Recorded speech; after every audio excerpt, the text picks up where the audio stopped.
take it away. Hi, this is Emily, and this is episode 138 of the SportMartialArts.com Minute. It's Wednesday, January 8th, 2020. If you love sport karate competition, this is the show for you. The clock is ticking, so let's get started. Let's open the show with birthdays and then get to some more serious things. Happy birthday to Linda Dempsey, Kadir Peral, Don Bendel, George Petrata, Felipe Gonzalez, Danny Cabrera, Charalampos Katsamandas, Christopher Biasin, Jonathan Stanley, Bill Hunter, Tara Van Dusen, Dewan Brown, Chris DeSala, Eric Iglesias, Ryan Carl, and Miguel Rogel. Happy birthday to all of you.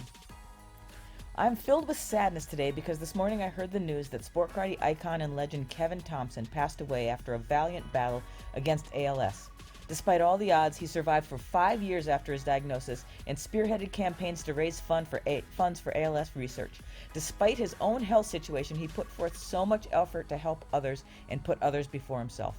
When his friend Steve Nasty Anderson was recently diagnosed with Parkinson's, Kevin sent out a supportive video asking people to help raise funds for Steve Anderson's care. This episode is dedicated to Kevin Thompson. While digging through footage, I came across an interview that we filmed with Kevin Thompson in 2009 at the U.S. Capitol Classics, and I want to share some parts with you in this show. Mallory conducted the interview, and what I loved was how much Kevin clearly loved this sport and the people he met through it. This sport was part of his DNA. Here's Kevin talking about when he started in the martial arts. I started martial art at age 5. I'm 48 now, so that's 43 years. 43 years of solid dedication. Yeah. So I would probably say I started competing at around about 6 years old. Yeah, I can remember competing as a white belt. In this next part of the interview, Kevin gives us a bit of his sport karate history and teams he's been on. Listen so you can understand what an icon he is in this sport. And I love that his memories always involve the people he considers his friends and family in the sport.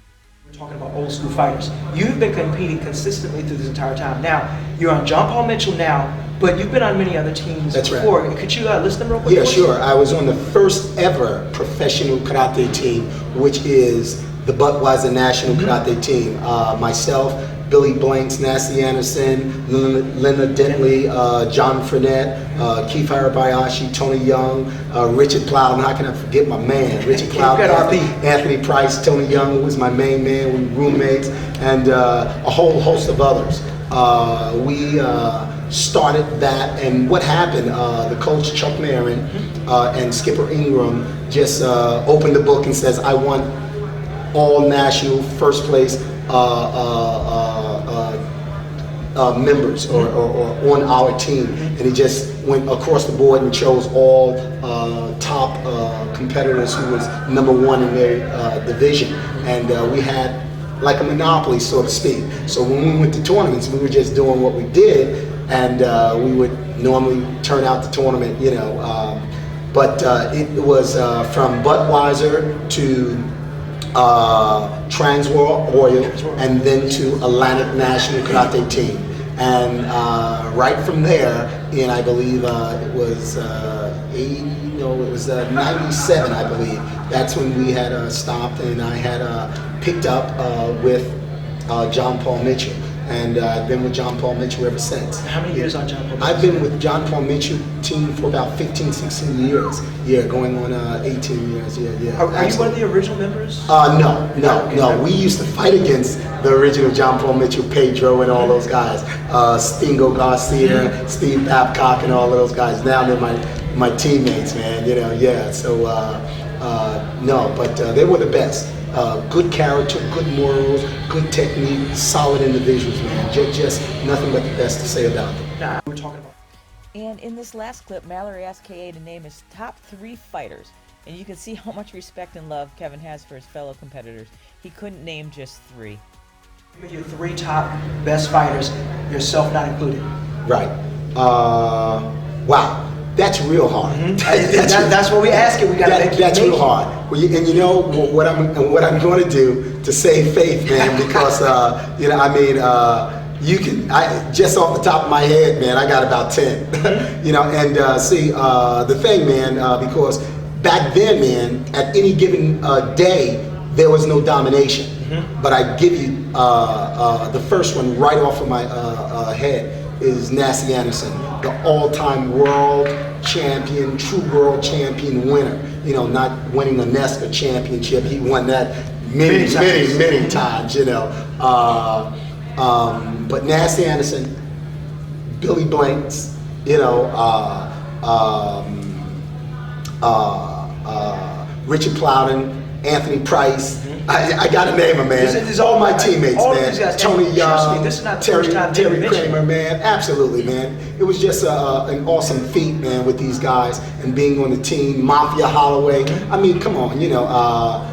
These guys, you know, deserve their just due, and that's a very hard question, man. You just can't say take 3 out of there. But you know, if I had to, you know, do that, I would definitely go with Nasty, Billy Blanks, and you know, Anthony Price and or Richard Plow. Well, if it makes you feel better, I've asked everyone to shoehorn 3 fighters in there, and nobody's been able to do it without mentioning you won't be, man, because it's sort of like slighting the other guys. You know what I'm saying? Because at any given point in time, any one of those guys could win the tournament.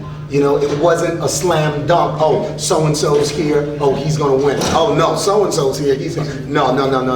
So and so's here. So and so's here. So and so's here. So and I'm forgetting the other. You know, and no disrespect and timid. All of those other fighters who weren't on my team, Ibn Abdullah. You know what I'm saying? You know, Pedro, Xavier. You know, all of these guys, man. You know, even though that they didn't come up back in the 80s and 90s, you know, these guys were pretty much kids. But hey, man, they could get it done as well. You know, and the twins, the Brady twins, you know, including yourself, man. You did some damage, brother. I appreciate it. Yeah, absolutely, bro. Watching you guys. Yeah. And in the Metro team, man, you know, those guys, man. Yeah, absolutely, man. And then, oh man, I'm forgetting all about the United, all of them, Jesse Thornton, man. Oh man, so you know, it is almost an impossible question. Yeah, absolutely. Kevin Thompson may have moved on from this earthly world, but his legend lives on with the impact he has made on this sport. Our community will miss him dearly, but you can remember him and pay him tribute every time you step onto the mat to compete or to train. Put as much heart and soul into your martial arts as Kevin Thompson did, and you will surely see nothing but success. I'm going to end this show with one more video of Kevin Thompson in action from the 2006 Bluegrass Nationals. Time is up. Thanks for joining me today. See you next time on the SportMartialArts.com Minute, and we will miss you, K.A.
Kevin Thompson.